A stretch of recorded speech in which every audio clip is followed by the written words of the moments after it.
Breaking news! Ongoing na ngayon ang conclave sa Vatican para piliin ang susunod na Santo Papa.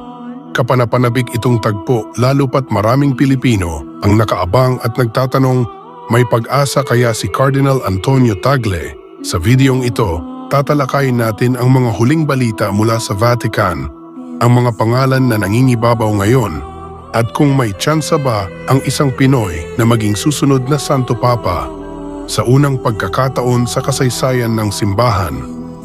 Ang conclave ay isang lihim at sagradong proseso kung saan ang mga kardinal ng simbahang Katolika ay magkukulong upang bumoto para sa susunod na Santo Papa.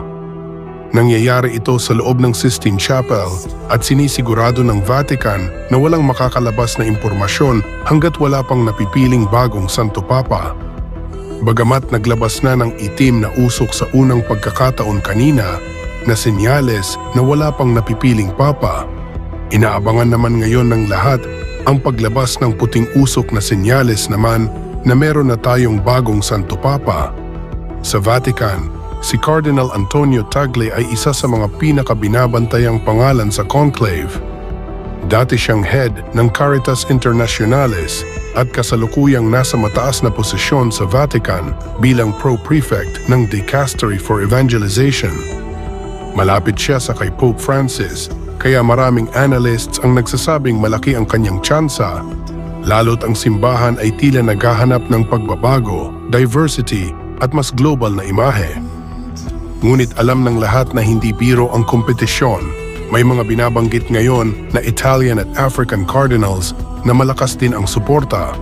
Isa na dito si Cardinal Pietro Parolin, ang Secretary of State ng Vatican, at si Cardinal Peter Turkson mula Ghana. May mga nagsasabing mas pinapaboran ngayon ang mga may karanasang diplomatiko at pastoral leadership. Kaya naman kung hindi si Tagle ang mapili, posible pa ring maitalaga siya sa isang mas mataas na posisyon gaya ng Secretary of State o Prefect ng ibang mahalagang dicastery.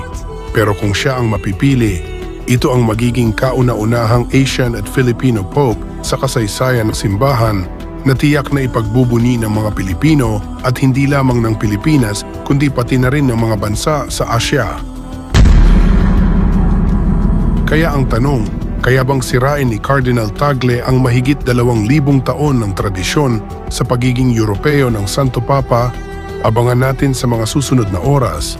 Mag-subscribe ka na at i-on ang notification bell para mauna ka sa susunod naming breaking update tungkol sa bagong Santo Papa.